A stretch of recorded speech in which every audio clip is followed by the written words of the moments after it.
Hi everyone, welcome to Suresh Techs. If you're visiting our channel for the first time or if you haven't subscribed to our channel, please do subscribe to Suresh Techs. In our previous tutorial, we looked at HTML layouts. And in this tutorial, we will look at HTML computer code. So what do I mean by computer code here? We know about computer code. We write Java, C, C++. So it's all about computer programming code. We define the variables and then we write the program and then we execute it and finally we see the results. So if you want to depict or if you want to picturize or if you want to display the same code in a if you want to display the same code in a HTML page, how do you do that? For example, if you look at this, so let me try to create a new project,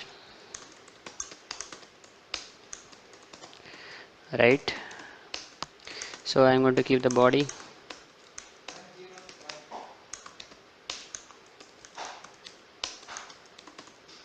and I'm going to close the body.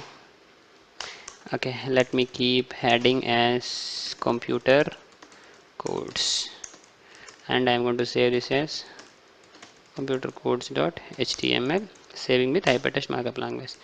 Now if you open this project in a browser, computer codes, and it looks something like this, right? This is working fine. So now as I said earlier, if you want to display a computer related code, a programming code, so why can't you keep it in a paragraph? Yes, you are correct. Let me keep it in a paragraph, or we can even keep it under a predefined or even we can keep it or even we can keep it under pre-formatted text, which we had seen earlier, pre, right? So let me try to keep a var a is equal to, let me do it in this way, var a is equal to 10, var b is equal to 20, and let me give var c is equal to a plus b, something like this, something like this. So this is one of the programs. So let me try to run this program. So look at here. So if you look at here, so whatever you display, so whatever you keep it here, it will be displayed the same way, right? So it's the paragraph, but HTML is giving us few more elements to deal with the computer code. So to deal with variables, right? If you want to declare some variables, okay, so this is a variable declaration, right?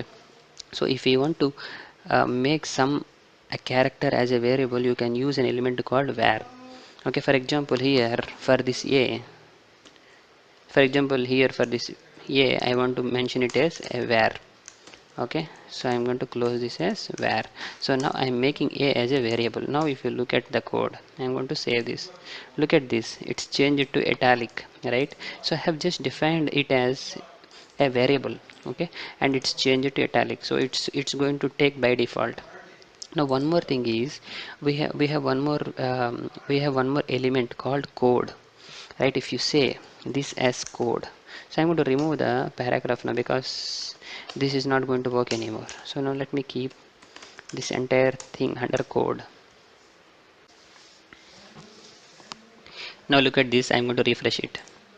Look at this, everything has changed, right?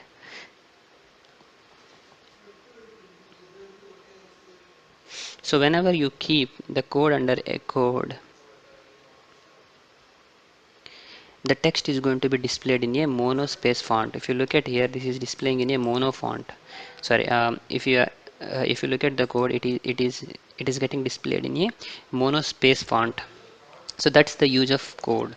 So to deal with the coding related stuff, there is an element called code, and there is one more element called var, right? So you can work with code and var whenever you want to display a coding related data in your web application. So now one more thing is, if you want to pre-format it, you can just enclose it with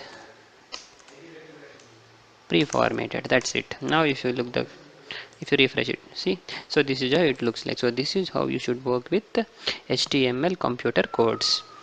Let me go back to the presentation. Okay, and one more thing I forgot to tell is about the keyboard. For example, when you work with a programming language, you try to use some keyboard characters to save or to delete, right? For example, to save you use control s. So in order to display control s, how do you do that? So you can directly keep it under a paragraph, or you can keep it under some text. Let me keep it under paragraph and say control plus S, and I'm going to close this. Let's check how is it going to be displayed. So if you look at the program now, see, it is going to display in this way.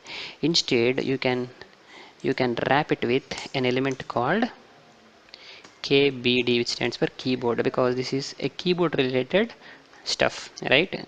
Control S is data from the keyboard, right? So we have an element called keyboard available from the HTML itself, right? Now just look at this, and I'm going to refresh it. So just look carefully before refreshing it. Okay, now if I refresh it, look at this, it's changed to a monospace font. So that's how you should deal with, or we should, that's how we deal with that's how we deal with HTML computer codes. So if you have a requirement to display a computer related code in Java, C, C++, anything, any type of language related code in your web application, you could use few elements such as KBD, stands for keyboard related stuff, code relates to coding related stuff, and if you want to specifically mention about the variables, you could use an element called var. So this is all about HTML computer codes. And similarly, there is one more thing is called SAMP. So SAMP is used for outputs, right? If you got an error, okay, you could mention, you could embed that, and you could embed that error inside a SAMP element. Similarly for any um, similarly positive related, similarly for an output. Okay, so all the output related data you can embed into you can embed into an element called SAMP. Similarly code we had seen and where we had seen. Okay, so that's all for HTML computer codes. Please do subscribe to Suresh Text. Thank you so much.